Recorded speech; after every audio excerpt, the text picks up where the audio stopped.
What's good, everyone, and welcome back to Kaya's Commentary. And if you're new here, welcome to Kaya's Commentary. This is a podcast that offers commentary on pop culture topics, real world issues, anything in between, maybe even some advice every now and then. Before we get down to it, you can follow me on Instagram, Twitter, and TikTok at Kaya R. Pennington, and you can follow Kaya's Commentary on Instagram, Twitter, and TikTok at Kaya's Commentary. Also, be sure to hit the follow/subscribe button and the bell so you get notified when new videos drop. With that, let's kick it into our first segment, Unpopular Opinions, where I give my commentary on an unpopular opinion that I have. And I don't want to say trigger warning, but content warning, maybe subject matter warning, because we're talking about an adult subject. We are talking about sex, specifically how I feel sex scenes in media matters. I will be the first. I will be the first to crap on a book talk, bookstagram, book Twitter, book for its excessive amounts of smut. But that's something different personally, because a lot of the smut in it is, and I won't censor myself because I'm going to be talking about it later anyway, rape. It's rape and it's romanticizing it as dark romance, and like that's not at all what it, so I'll be the first to crap on excessive amounts of smut from book talk, book Twitter, bookstagram, but that's because it's something different. But I'm noticing this occurrence to shame sex in like film and in TV shows. And I find that weird because I personally feel like it's needed more often than it isn't. And I actually don't think people have a problem with the sex itself. I just think that they feel that it adds nothing to the plot. And I don't know if that's a lack of attention span or just a general dislike for filler content. But sex, like romance, because I have talked several times on this show about the importance of romance and shipping and fandoms, and I'm fairly certain I'll come back and talk about it, heck, maybe even next week, with how romance is important to women, because I know I talk, and not even just Black women, because I know I talk a lot about that, but women in general, because I'm finding that feminists, and I say quote unquote feminists because I don't know how feministic it is to like have this take, but they'll be like, women don't need romance and they can like just be independent, strong women. And it's like, I kind of get it because for the longest, I kind of get it, but it's something that irks me. So we're not gonna go into that whole rant. But um, so I talk about it a lot. But sex, like romance, offers a look into the characters, its character development, and a plot device, if used right. Sex isn't the issue, it's gratuitous sex that's the issue. But what's what, right? Like, how can you tell gratuitous sex from plot character driven sex? I will take Outlander for an example. Yes, a lot of the sex scenes there are totally uncalled for, because a lot are sexually assaulting scenes. Um, Claire has been sexually assaulted 4 times, perhaps, just purely for shock value, and it technically kind of drives the plot forward because it's like, oh, Jamie has to get her back, but it's also like she's also been kidnapped like 4 times. Maybe come up with a new plot. See, it's not it's the plot itself, right? But outside of Claire's constant sexual assaults that I have take issue with, one in particular that irks me is the almost assault of little Ferguson, because we already know that Randall is a piece of crap by then. We know he's a weirdo. We know he's horrible. We didn't need that. And honestly, I take it a step further and say we didn't need his assault of Jamie either. Things that, if you have to mention them, should be alluded to at best. Even some of their consensual scenes, because it's like, okay, they just did the deed 2 minutes ago and they're gonna do it again. Let's to the next character, move the plot forward. See, I get it. I get it. But then I think of The Walking Dead, The Ones Who Live, and Michonne and Rick's love scene, all that tension leading up to that episode and even in that episode, needed to happen. It needed to happen, leading to that final reunion at the end of the episode. It's more than just sex. It's Rick finally giving in to go away with Michonne, to return to her, to return to his family, to return home. It moves the characters and the plot forward. It really just depends on the story, but I don't think that it's a bad thing. I don't. It's not, sex in film media is not taboo. It just needs to be diversified, if that makes sense. So rape scenes definitely could stand to be modified, but not done away with. It's just like, what are you trying to tell with that scene? If you're doing it just for shock value, like a lot of the times that Claire and Outlander has been assaulted, do away with it. That's not really pushing the plot forward. Yeah, it's like Jamie has to find her, but now she just has to sit with yet another assault. That's not really, it kind of gives her trauma, but it's if it's just for shock value, do away with it. But also, I'm reading the play Extremities, which tells a story about the almost assault of a woman and how she fights back, which is somewhat based on a true story of a woman being assaulted. And this is maybe it's like a reimagining of what would have happened if she had a chance to think for a minute and fight back. Like, it's not bad. It just what story are you trying to tell with it? But I don't think they need to be done away with. Outside of that, showing sex in a fun, consenting way, just make the sex scenes better. Like I said, I do think from the content that I view, a lot of the times it does move the plot and character development forward, but also noting that the ratio of gratuitous sex and then plot and character driven sex is like uneven. There's a higher ratio of gratuitous sex. We could show more sex scenes that push the plot forward. Above all, sex and filler episodes, I don't feel are a bad thing. And I don't know when it became popular to like say, hey, let's do away with them.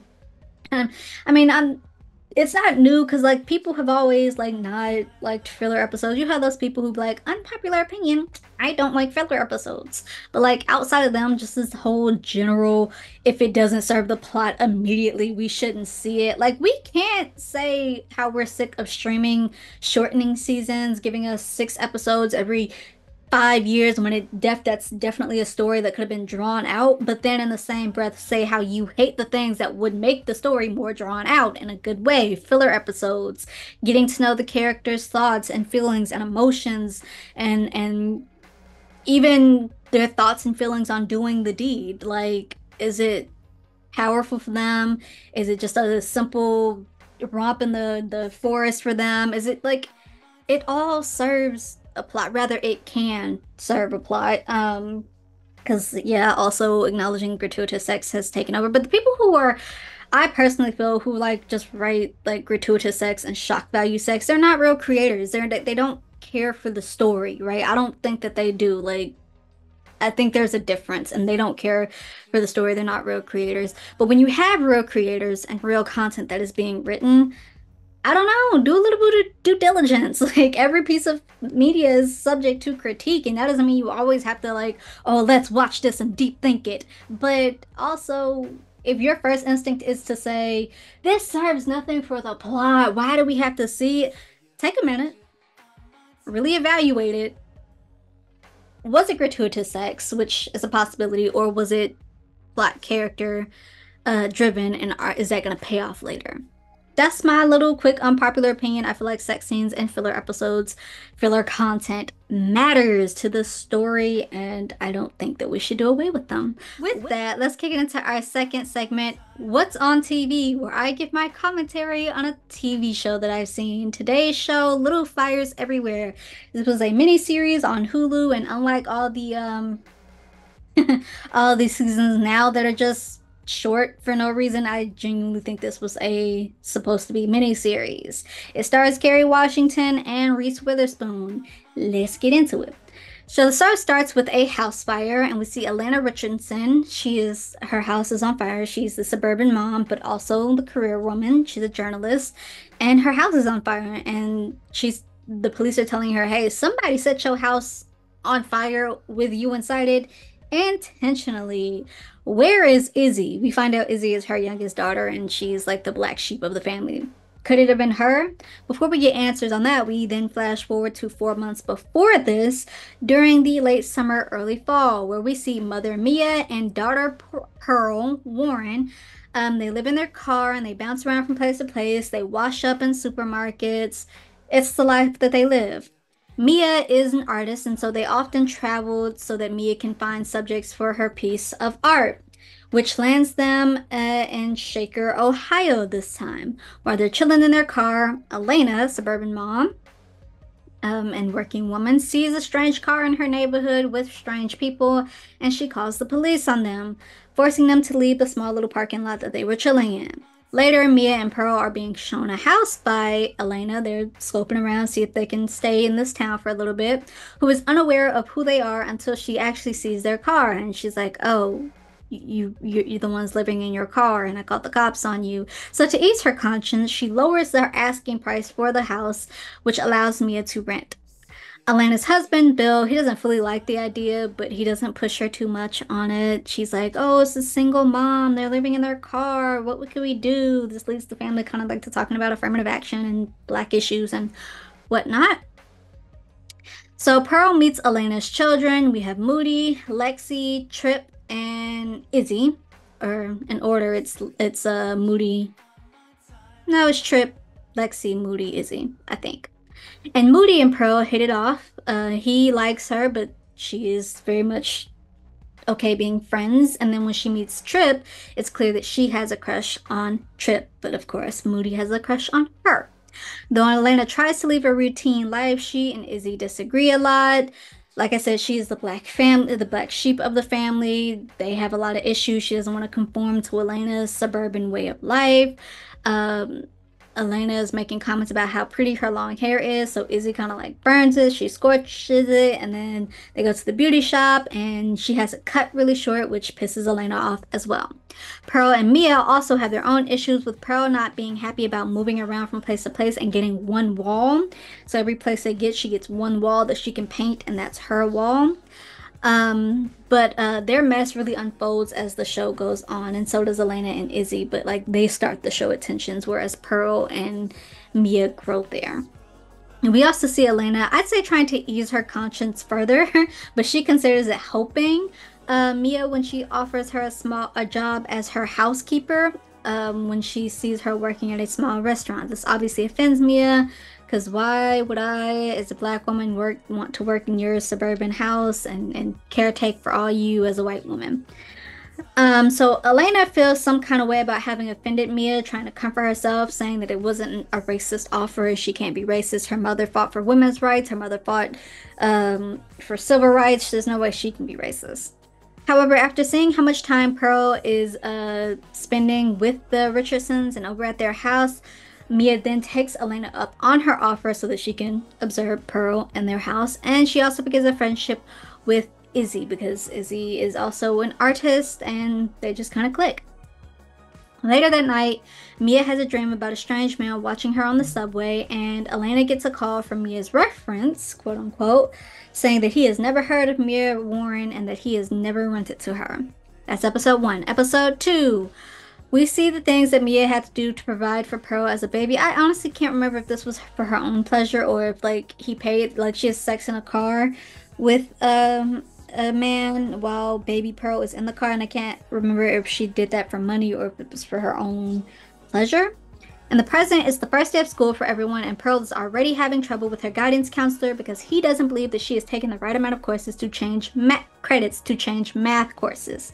Pearl writes a letter to challenge the guidance counselor and ask Elena, the journalist, to look it over. Elena does, but she also says that she'll speak with the guidance counselor because they've already had issues with him anyway. So Pearl discards her letter on the counter, even though it was well written, leading Lexi, who needs to write about an adversity to overcome her for her Yale application, to steal it. She has to write about an adversity that she has overcome, and we already see what kind of people they are. She's like, why would I have to write about an adversity? Like, I'm sorry I lived a privileged life and I don't have things that, you know, I didn't struggle for anything. Like, it's just crazy. Like, we see what kind of people we're dealing with here. And so she steals the letter because she's like, at least she's somewhat self-aware. I haven't really dealt with adversities, and I'm like, so she steals it. Elena, while helping Pearl, she's talking to the guidance counselor, and she's also struggling with how to confront Mia on her bad reference. She sees Izzy in the principal's office. Izzy went off on a teacher, and it's just more tension between them. That night, Elena hosts a book club where she and her friends are discussing the vagina monologues, and it gets pretty heated with the women, with half of them feeling like it was crass, and the friend who wanted to read it, a gynecologist, defending it.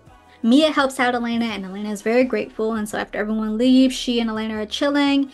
And she does fess up to like not having a good reference, and she's like, "Oh, but I'm really appreciative that you rent it to me. I promise. I won't lie to you again. It's just, I needed a place to stay." So it's all fine, but then Elena makes note of a piece, a certain art piece that Mia has, and she's like, "I would love to buy it off you if if you need the money or if you want." And that kind of like offends Mia. She clenches up a little bit, tenses up a little bit, and then she leaves. We also learned that Mia works with an undocumented immigrant, BB, and she has a daughter as well, and that she had to give up said daughter, and so Mia is immediately drawn to her. Their backstories are tad bit similar in parentage anyway. So this is like episode 3, and Baby had to give up her daughter because she couldn't feed her. So she left her at a fire station in the dead set of winter, and so it was night at the time when she left her, and so baby Mei Ling, that's her name, got a little bit frostbitten, but the firefighters found her the next day. So BB wants to find her daughter, but because she's undocumented, it would be hard to fight for Mei Ling. As it just so happens, Elena's friends, Linda and Mark, have adopted a Chinese baby, Mirabelle, and are throwing her her first birthday party. And at the party, it's like, oh, we could do like Chinese theme. We could have like fortune cookies at her birthday. It'd be a cute little nod to her heritage. And on one hand, it's like, I guess. But on the other hand, it's like, there's something racial in that. So to see if it's really Mei Ling, Mia offers to take pictures for the party, and she sneaks up to the baby's room. She examines her head for a red dot and finds the red dot. Mirabelle is Mei Ling. We also see how Brian, Lexi's black boyfriend, deals with the Richardsons. So, because every time he comes over, they have to talk about like race issues. Like, hey, see, we're obviously not racist. We let her have a black boyfriend. So one, he tries to be nice to Pearl, because Elena's like, oh, you two should have a lot in common. And it's like, because they're black. And Brian gets that. So he makes a joke. He's like, oh, so you must like basketball too. And Pearl just awkwardly brushes it off. She's like, uh-huh. And it just, that made me so mad. Like, culturally, that made me so mad. And I'm going to come back to why. But like, have you never been around other black people before, sis? But also, they're talking about affirmative action at the dinner table in the Civil Rights Acts, as they, like I said, always do when Brian comes over.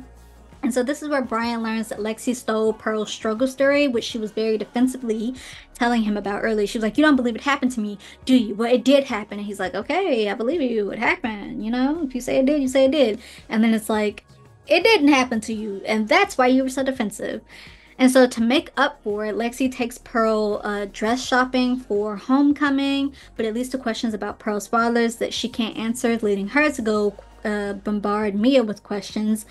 When they lead to fighting over the dress, she's like, where you get this dress from? Oh, Lexi bought it for me. No, you will take that back. And it's like, no, let's talk about my father. Like, it just escalates. And so they end the night slightly mad at each other. But that happens. Back to the birthday party once Mia tells BB about it before BB crashes the party and tries to take her baby back. Elena makes it her mission to find out how BB got the information because it's an adoption, so it's private. 4, we see how Linda has been having trouble giving birth in the past and getting pregnant in the past, and now she fears that BB will come and take Mei Ling away before the adoption can finish as it's not finalized. Mia and Izzy grow closer, with Mia allowing Izzy into her art studio, but Izzy has to be careful about what she touches, and she has to be careful about the questions that she asks. So Moody and Pearl, they're friends, but Moody likes Pearl, but she's completely friend-zoned him, and so now she's lying about going to this black club that they have at the school, a club for like specifically black kids, so that she can hang out with Lexi. And it's just awkwardness there when he finds out. He asks Brian about it, and Brian is like, oh no, yeah, that club, we wrapped up that months ago. Like, yeah. And so there's tension there, which they end up going to the homecoming dance, but we see that he likes her, but it's also like she just is not. She's not even, I don't think she's even catching that he likes her like that until much later. We also see Brian talking to Pearl. He's like, you don't have to be okay with the things that Lexi does when they are crap things. Like, you don't have to be okay with her taking your story if like that, because that's not okay. And she's like, what are you talking about? Like, she's just like, In none of your other towns, have you ever been around another black person before? Like it, she. I got beef with Pearl for real. I know she's young, but I have beef with her. So Elena figures out where BB works with Mia, and that it was Mia who told BB, and now there's officially tension there. And so Elena goes to talk to BB. She's like, "Hey, I know you're undocumented. I can help with that. We might be able to get visitation rights for you, but you have to like really give up your child. So how much can I pay you to give her up?" But BB doesn't budge. She's like, "You have kids, miss?" And Elena's like, "Yes, I have four." And BB's like, "What price would you put on your kids?" That shuts her down. Later, Mia shows up at the Richardson's house, and because they are her subjects, she takes something from each other person. And when she gets to Izzy's room, she takes a little feather, I think, that she had, but she also leaves one of her rings just because they have that kind of connection before she goes on to do her housekeeper duties for them. Elena is surprised when she comes home and sees Mia. And she's like, "Oh, the audacity of you to show up. I thought we were friends." And Mia's like, "Yeah, I don't know why you thought that. White women always want to be friends with their maids, but I was never your maid." And it just kind of leads to more escalation, more tension. Elena's like, "I just feel so sorry for Pearl because if she had the mother she deserved, she might have some type of guidance. And it just kind of leads to them talking about the choices that they've made. And right before Elena fires Mia snaps on Elena and it's like, "You didn't make good choices, you had good choices because that was always your privileged life." And then Elena fires Mia. So Mia has fully taken on BB's cause, and to help her afford a lawyer, she sells a very valuable piece. We also see her art piece that she was working on with Izzy. When it was strips of paper, but when you put them together, it's Elena's face. And then she put it together, and then she lit that on fire and took pictures of it. Episode 5. In 1976 Paris, Elena has a boyfriend, Jamie, and they end up parting ways because he doesn't want to go back to Shaker to start their planned life as they had a plan. He wants to stay in Paris for a little while longer, but she wants to go back to start their life. So they end up breaking up. In the present, Izzy earns Mia's ire when she points out a picture in the New York Times of Mia, and Mia's like, "That's not me, and you have to go." But having made Elena aware of this as well, they now believe that Mia has been lying about being poor. Oh, she's lying about being poor to get sympathy, and so she didn't have to pay like rent at full cost type stuff. So after BB gets supervised visitation rights, Elena meets up with Jamie in New York to do some digging into Mia and finds that her real name is Mia Wright, not Warren. Warren was her brother's name. Back home, Pearl and Trip give in to their feelings because she's liking him, he's kind of liking her, but he can't stay focused. And so he ends up blaming and gaslighting Pearl. He's like, this has never happened to me before. Maybe it's your fault because it's like, my brother really likes you and this is really messed up and you're just horrible." And it's like, no, that's tough. No virgin wants to hear that no one wants to hear that their first time. That's tough. Lexi, as a way to distract Brian from his growing issues with her, has sex with him during homecoming and now finds out that she is pregnant. So she goes to the abortion clinic, but she sees her mom's gynecologist friend, and so she uses Pearl's name to hide her name. And Pearl finds this out after ditching school to be there for Lexi. Talk about the audacity. Then they go back to Pearl's house where Mia comforts Lexi slightly because she's like, obviously that's a procedure and she needs a bit of comfort. But then Lexi is drinking some tea and she's like, I had no other option, and she's just like on her woe is me soapbox, and Mia's like, "You're not gonna get much sympathy from me because my daughter, all I do know is that my daughter skipped school to be with you for you to put her name down at an abortion clinic, and now there will forever be a Pearl Warren's name on an abortion clinic's file. Like, when you get done with that, wash your own mug." So she comforts her, but at the same time she lets her know something. She also opens up a little bit about Pearl's father when Pearl is asking, "Hey, was I wanted pregnancy?" And Mia's like, "Of course you were, it's just your father wasn't ready." We found out that Mia has agent Anita, and she tells Mia to tell Pearl the whole truth about her parentage, but Mia is still scared. The next morning, Izzy sees Lexi coming out of Mia's house and is upset because she believes that Lexi is trying to steal Mia. You know, Mia is her safe haven. And so it's like, why are you here? Like, go away. Back to Elena and Jamie. He sets her out for using her because this is not the first time that he's used her. They have dinner, they're having a nightcap, and they're having offline. And he's like, "What you really calling me up for? Like, why did you seek me out this time? You're just such a horrible person. You always gaslight me. You always use me. You know." Because I think she kind of hints to him like hitting on her, and he's like, "I'm not doing that this time around. The audacity of you to think so." So after he leaves, after he storms off, she goes to Mia's parents to get her full backstory, which leads us to episode 6, which is a flashback episode, and we see that Mia comes from a very strict home, but she leaves that home to go to art school in New York. Pauline, her professor, is taken with her and vice versa. While heading back to her dorm, she meets Joe Ryan, who was the person that was staring at her on the subway in her dream. And he's willing to pay Mia to be a surrogate for him and his wife, who is Nicole Bahari. I have made it known that while I don't stand Nicole Bahari, that this is like she's as close as you're going to get to me standing without actually standing and idolizing. And so to see her, because I didn't even know she was in this until this episode, and I saw her name on the credit, and I was like, oh my gosh, like it's just a nice little surprise. Anyway, she thinks over the surrogacy option, but then her scholarship gets cut and she accepts it.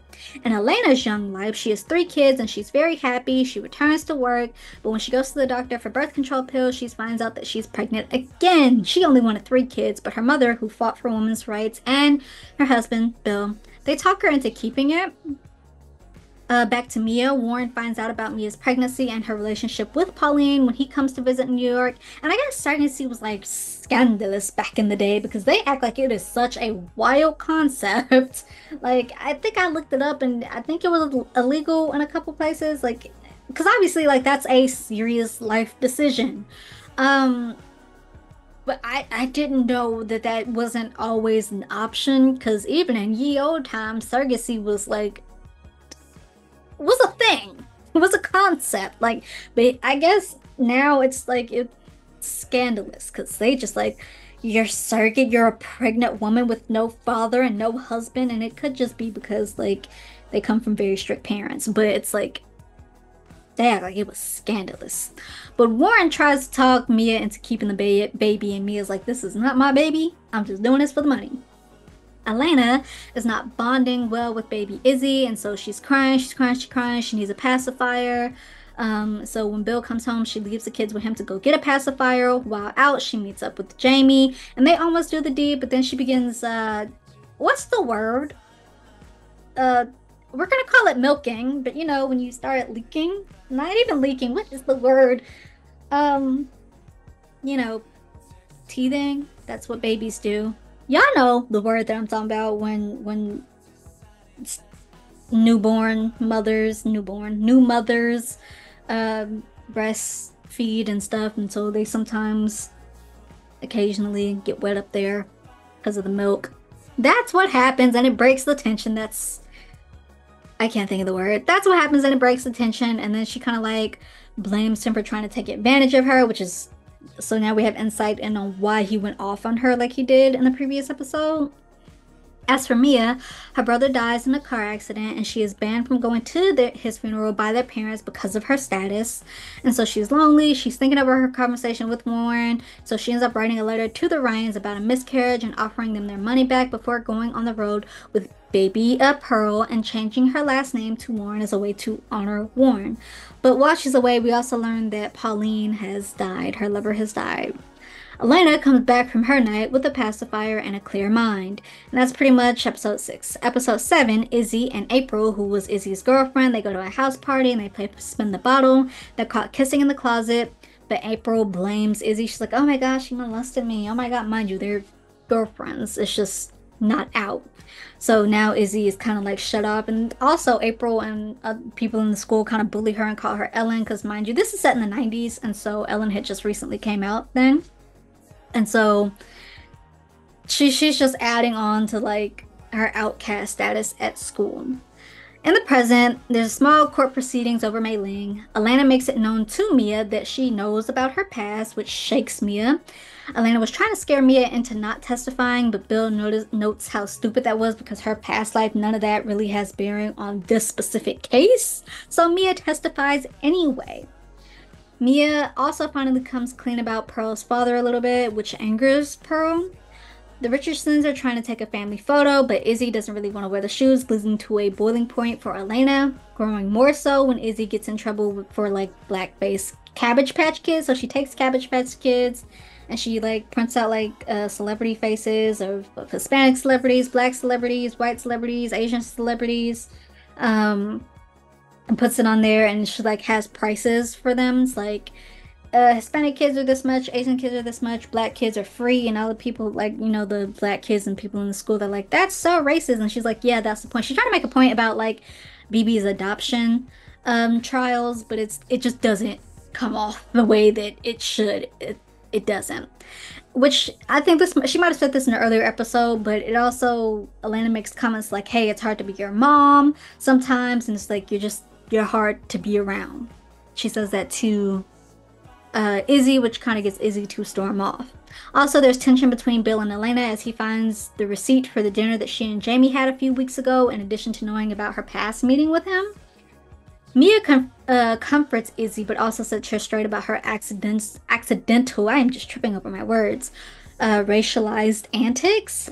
She makes a note that's like, you're not an exception just because you want to be. If you notice, I've said that a lot in these past episodes of this season because it's just such a good checking point for others, for yourself. Like, you might stand for something, but you also have a privilege in a certain way, and you need to make sure that your privilege isn't showing when you're trying to tell this point. There are ways to tell this point without having your privilege show. You are not an exception just because you want to be. Like, that's just such a good line. Alana ends up, because Pearl goes over to the Richardson's house. She's dating Moody. She's dating Trip now, and they're hiding it from Moody. And so she and Elena, to spite Mia, tells Pearl about her parentage further, which angers Pearl. Izzy is further removed from her mom after finding out that she cut her out of the family photos because Izzy like held up her middle finger upside down. And so we also find Lexi crying on the bathroom floor about being dumped because Brian did dump her. And Izzy's like, yeah, I know the feeling, talking about how her mom dumped her. 8, season or series finale. We see a young Izzy has always been a little different. It's an injured bird, and she brings it into the house, and then it like sparks to life and flying around. They're trying to get it out. And after they get it out, Moody is like, yeah, they say if humans touch like baby birds, their moms will reject them. So yeah, baby bird is destitute now. And this is where she gets her little bird feather. In the present, BB does not win custody, devastating her, and Mia and Izzy try to comfort her. Pearl, still angry with Mia, wants her to call her dad. Later, Mia does, and the wife answers, and she's like, hello? Mia? She kind of guesses that it's her, and Mia gets scared and hangs up.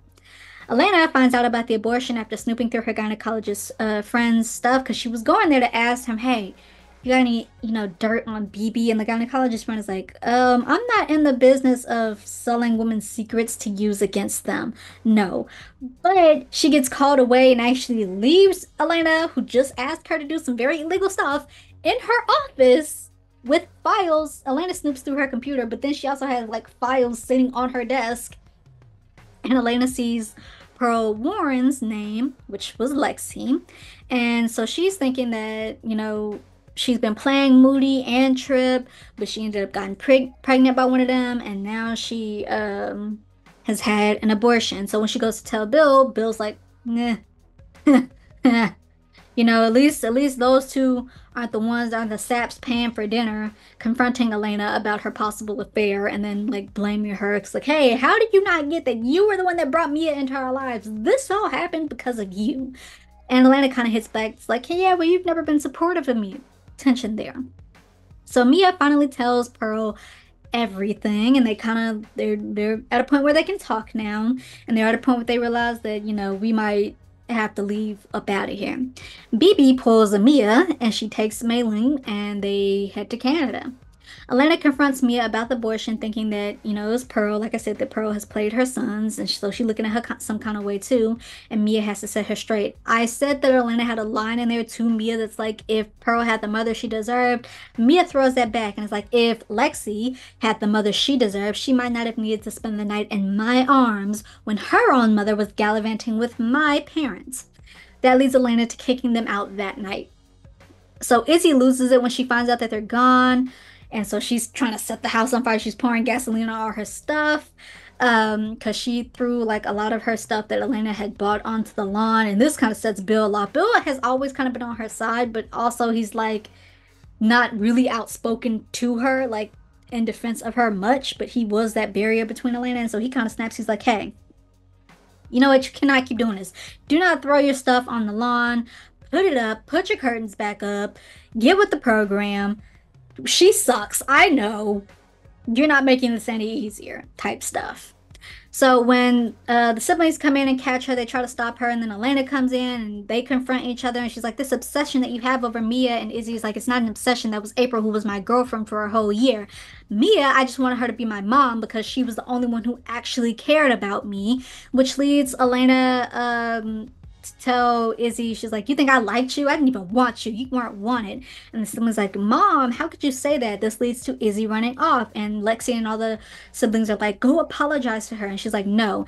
And so this leads Lexi to confronting Elena. She's like, "You think that Izzy's the screw up, but she's not. I am. I'm the one that had the abortion, not Pearl. It's me. I'm not perfect." And Elena's like, "Yes, you are. You will be perfect because I need you to be perfect." And Lexi's like, "No, I'm not." And so she goes back in there and starts pouring the gasoline, and Trip and Moody try to stop her, and she's like, "Stop. No, don't stop me because this is what will happen. We will end up just like her. We have to burn it all down." So outside of Izzy, because she's gone, the siblings band together and they burn down the house, and they just barely get. She's the second thought, honestly. In my personal opinion, Elena is the second thought. They set it down, they watch it go, little fires everywhere, jumping off from room to room, and then they go get Elena, and then they rush out. So Bill, he wasn't even in the house. He went out to get his own pacifier. He was angry when he said that, but he went out. So he come back, the house is burned down. And so the investigators assume that it's Izzy. And like, where is she? And Bill's like, she couldn't have done this. And so Elena, she's been quiet this whole time, looking at the house, and she's like, it was me. It was me. I set it down. And later in the day, she tries to go looking for Izzy at Mia's old house, and she finds that Mia has sculpted the entire Shaker town. And she finds a little bird cage, and in that bird cage is a feather. It's Izzy's feather. Izzy, she's on a bus, some unknown destination, location, and so she's dreaming about seeing Mia driving down the road, and Mia picks her up, but that's just a dream. We have no idea where Izzy's going. Mia and Pearl, um, did I say Izzy? Izzy dreams about Mia picking her up. Mia and Pearl, they go to Mia's parents' house so that Pearl can meet her grandparents. And that's really the end. Thoughts? I liked it. It was one of those COVID shows that kept you entertained, at least to me and my aunt. It kept us entertained. It was just some random show that we put on in 2020 or 2021, whenever it popped off. I do have a few issues with a few characters, but not many. Issues with Pearl. Like I said, have you never been around any other black people in any of your towns? Because the way she was so standoff to Brian irked me. Oftentimes, it's just a cultural thing. We're the minority in these predominantly white spaces, and that doesn't mean we have to like be besties, but speak when spoken to type stuff, because like we are the others in this room, and it's a little weird. So proximity does kind of draw you close. Doesn't mean you have to do besties, but proximity kind of draws you close in the constant way. Like she was like just so standoffish to him, but then drawn to the Richardsons after they kept screwing her over. Moody acting like she owed him something, upset that she didn't reciprocate his feelings, calling her a whore for hooking up with Trip. Trip gaslighting her their first time. No one wants to hear that. Their first time. Lexi using her name on an abortion. Now Izzy was a bit indifferent with her. They hung out, but it wasn't really enough scenes for them to like. But then I guess you could say like her fawning over her own mother. It's a little weird. Like they I don't know, like all that, and she was still over there chilling with Elena. Like, where do you think that privileged attitude came from? Like, where do you think it's coming from? I understand being mad at Elena. I understand she's young. She's like 16. I understand she's being mad at Mia, but also acknowledge how weird it is that Elena was the one who told you. Not because she cares, because Mia was like, she told you that to spite me. And Pearl was like, no, she told me because she cares for me. Like, no, I bet you Mia told you that with a gleeful manipulation. And she's young, I get it, but at the same time, where's your sense of self-preservation, of common sense, of looking into the details? Why were you the one to tell me that? And why are you sitting here acting like, oh, I'm so sorry? Like, it's just the way people say things, their tones and whatnot. And Elena couldn't have hid that because that was a victory for her. Like, Pearl, where is your sense of self-preservation? The way she was drawn to them, and then, like, again, her standoff attitude towards Brian, it's like, I'm not saying her and Brian had to be best friends, but this is just common within the black community, especially when you are the only few in those spaces. It's like, hey, what's up? Proximity draws you close. Like, just to be so standoffish and then taken with them, even though they kept screwing you up, it was weird. Mia, girl, I mean, you could have had y'all a small house. Like, you didn't have to have y'all living life like bums. I get why Pearl was mad. Like, you could have had y'all from any other art piece. You could have had y'all a small little property or something, somewhere. Also something that irked me about Mia was showing that Elena shook you, because like Elena, they're at the court proceeding and Elena's trying to get her to not testify. She's like, I wonder if you're doing this for BB, for Maribel, or if you're doing this for Pearl. Cause like, yeah, y'all have similar backstories. And before Elena can fully walk out, Mia's like standing, she's holding her own, and then before Mia and before Elena can even walk out, she's like like she is like, it irked me. Like, you knew who you were going against. People become journalists for like, I don't know, three reasons. One, to tell the truth, the whole truth, and nothing but the truth. Two, to change the narrative and then push said change narrative. Or three, because they nosy. And Elena is most certainly the latter. Like, above all else, you know that. Either go dig up some dirt on her or steal yourself when she tries to use her job, her career that you are very much aware of, to dig up stuff on you. Because it's not like you like put much effort into hiding yourself. You changed your last name from Warren, from Wright to Warren. And you've been moving around, and that's why she was moving around, not just for her art pieces, but it's also like, that's the bare minimum. If you're not gonna put in effort to hide yourself, put in some effort to doing some dirt on her, getting something. Like the whole if Lexi had the mother she deserved was a good clapback. Find more ways to do that with dirt on Elena. Izzy also aggravated me in the same sense that Pearl did. I get again that they are young, but I don't believe that to be an excuse for like everything. Like, especially when your actions are intentional, stuff shouldn't be so shocking to you, if that makes sense. Like, Izzy is doing everything she can to piss off Elena, but then gets hurt when Elena snaps and says it's hard to be your mom sometimes, or cutting her out of the family photo, or telling her she's not wanted, which, to be fair, was horrible. That was a horrible thing to say, because Elena's dislike of Izzy outweighs Izzy's dislike, because you're the mom. You should be better. But at the same time, being like, oh, I wish Mia was my mom because she's the one that cared about me. It's like, how do you think that makes her feel? Like, but again, Elena's the mom, so not to take up for Elena. Um, but like, I'd argue that maybe her actions at first were a cry for help, Izzy, because she did at first try to like be understood. She's like, Mom, I really don't want to wear them. I don't want to do this. I don't want to, hear me. Like, stuff like that. But then as she went on later, it's just like very much just to be opposite of her. And so I just don't think that it was that much of a cry for help later on. Um, I really think that later on she didn't even care to be understood by Elena, because Elena wasn't trying to understand her. But saying all these things to Elena, like I said, how do you think that makes her feel? Like, yeah, she clapped back with sometimes, like, yeah, it's hard to be your mom. But but actually telling her she wasn't wanted was a low blow. Um, but like I said, steal yourself, to Izzy. Like, steal yourself, because you're getting the responses that you are seeking, right? Like, you're getting the responses that you're seeking. You should be so far, it presents itself as like, I literally don't care what her thoughts on me are. Like, I don't care. Okay, then don't care. When she says stuff to you like that, it's like it passes over you. It doesn't fade. It doesn't phase you. Like those are my ticks with like the big three or four, three.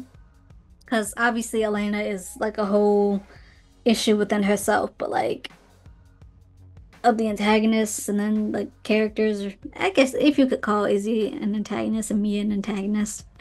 I did hear later after I had watched the show that it was based on a book, and I also heard it's not fully like the book. I wouldn't know because I have no urge to read the book. Nothing against it. It's just as a standalone, the show captured me enough, and I don't have the desire to be like, oh, let's see the difference and the similarities. I may read it someday. I may not. It be that way.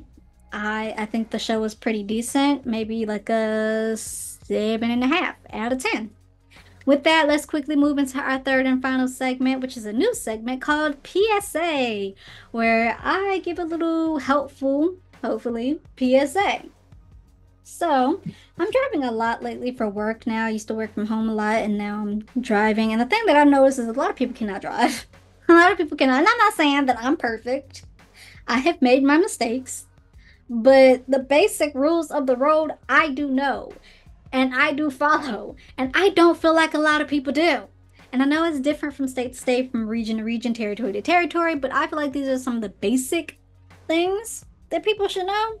So, PSA from Kaya's commentary: do not get over in front of another car before you can see them in your rear view mirror, this mirror right here at the front. You should see both their headlights and really their whole face, that car's whole face, and a little bit of space before you get back over. Do not use your side mirrors because objects in the mirrors are closer than they appear. So if you see that car's headlights in their side mirror, chances are you are way closer than you should be when you get back over. And I've seen people do this stuff in front of 16 wheelies, and it's like, you have no idea how close you were to getting hit. And honestly, and it's gonna sound mean, honestly, I don't care about your life like that because you don't care about your life like that. I care about my life and being caught in the aftermath of your wreck. Like, please, please do not get over until you see those cars' headlights, that whole face in your rear view mirror, okay? And then don't jerk over. Certainly don't jerk over. When you getting over from lane to lane, if you have a passenger in the car and they close their eyes, they should not even be able to tell you got over from lane to lane. That's how smooth your transitions should be. Unless you like hit the light bumps on the road, that's how smooth your transition should be. That's a quick little PSA from Kaya's commentary promoting safe driving. With that, that is Kaya's commentary. If you like this episode, give it a thumbs up. Leave comments down below. Let me know any of your thoughts and opinions on any of the segments that I had. Be respectful. We can have a conversation with one another, but only if we are respectful. Thanks for listening and watching. Don't forget to follow on all my social media. See you next time.